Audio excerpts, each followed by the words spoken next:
these girls aren't attracted to the lines that I'm saying. They're attracted to the natural aspects of my game, body language, tonality, eye contact, humor. All these things are things that are much more important than any line you could ever say. So now you said women aren't used to getting hit on, especially in the daytime, unless they're tremendously beautiful. Right. And even then, actually, you know what?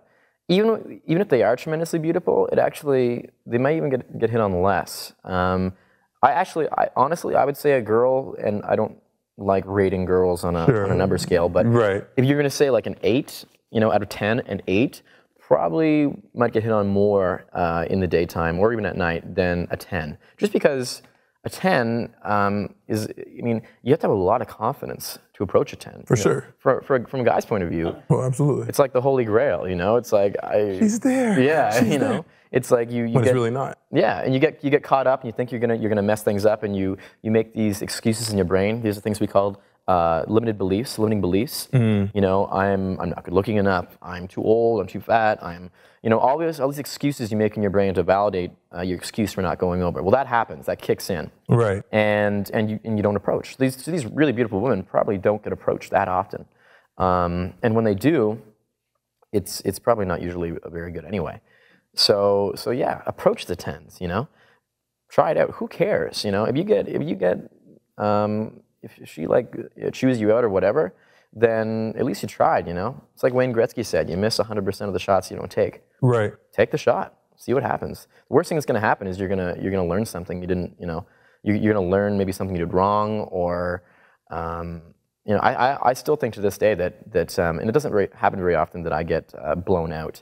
But when it does, I love it because it lets me know what I did wrong. And I always fix something right away. You're going to learn a lot more from getting blown out than you are from having it go well. I like it because you didn't say the word failure. There's no such thing as failure. It's all feedback. Exactly. But if you take it as feedback, you can always learn and be better the next time. Yeah, it doesn't end when you get blown out. That's not the end. The end is like when you die is essentially the end, or when you get married, depending on how you look at it. We call this seeing the matrix. You can read into social situations a lot more easily and you see a lot more than regular people can. I love the philosophy. I love the kind of the mind work of a lot of the stuff that we're talking about. So how would you go about? I'm a dude who I have nothing right now. You know what I mean? I've called you up and I need some help. For new guys, usually the best advice I can give them, there's a few things that I always say to new guys, and that is, step 1, go out, right? Start going out. Start adopting a lifestyle of someone who goes out and practices stuff, because you're not going to get good, no matter how many good lines, how much good advice I give you or anyone else. It's not going to work unless you practice it, and even then, it's probably not even going to work the first few times. You have to have it's all about your confidence and it's like anything you were ever good at in your life, right? There was always a point when you weren't. Riding a bike, anything. There was always a point when you weren't, but you kept doing it, you kept practicing, and eventually you were good at it. Now there's tricks I can teach you, training wheels, if you will. Right. But they're not going to give you the success, that you want right away.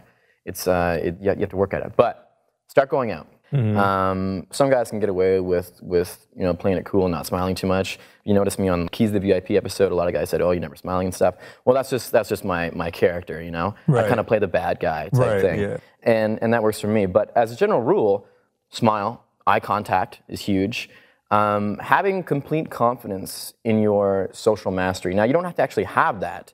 You don't need to have a social mastery. In fact, nobody really has social mastery. I was going to say, that takes some time. Yeah, but fake it till you make it, And if something happens where you don't know what to say or what to do, just lean back and smile. You'll find that when you're comfortable in a situation that's uncomfortable, you make other people comfortable too.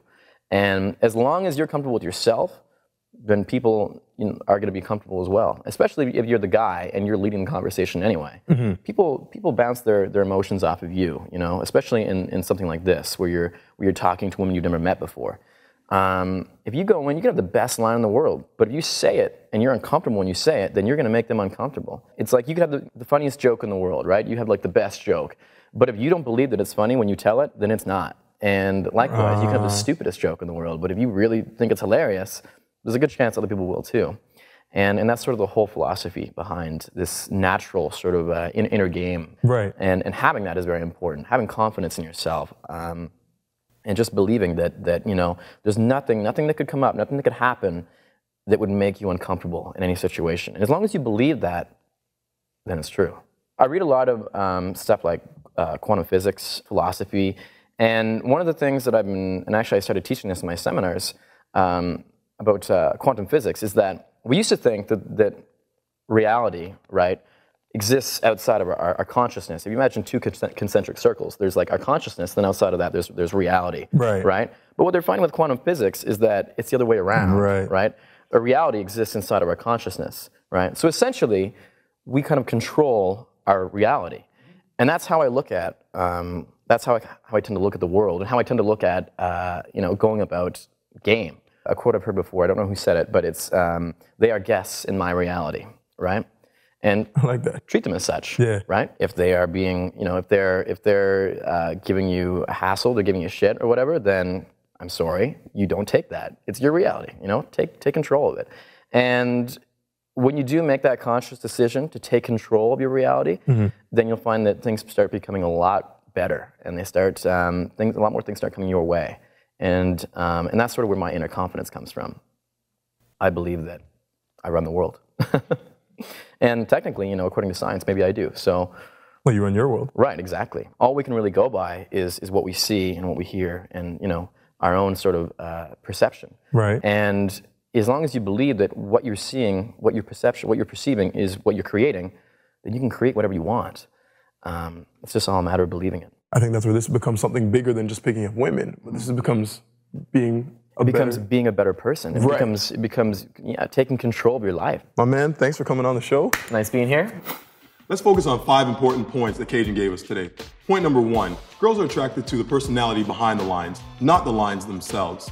It doesn't really matter what you say, as long as you deliver with confidence and conviction. Focus on your body language, your voice tone, and use humor. It'll go a long way in helping your game. Point 2, when approaching, remember to smile and hold eye contact. This will establish you as a cool, confident guy. The ideas come across as non-threatening, and women find a man who can hold eye contact sexy. Point 3, our emotions are what engage us as humans. Be upfront with yours and let her know how you really feel. She's not gonna know that you like her unless you let her know you do. Point 4, go out and approach in the day. Day game is important because women aren't used to getting hit on, and they'll be more receptive to your approach. Don't be afraid to hit on those 10s. Sure, you may get blown out, but you'll learn something and you'll be better for it. Have some pre-written lines in your head just in case you get stuck. Don't rely on them, but have them there as backup. Point 5, in the end, women, like us, are looking for a meaningful connection. So believe in yourself and your approach. Feel free to fake it till you make it, and you'll be seeing the Matrix in no time. Remember, there's no such thing as failure, only opportunities to learn. And in life, class is always in session. I'm your host, Mark Sparks. See you in the men's room.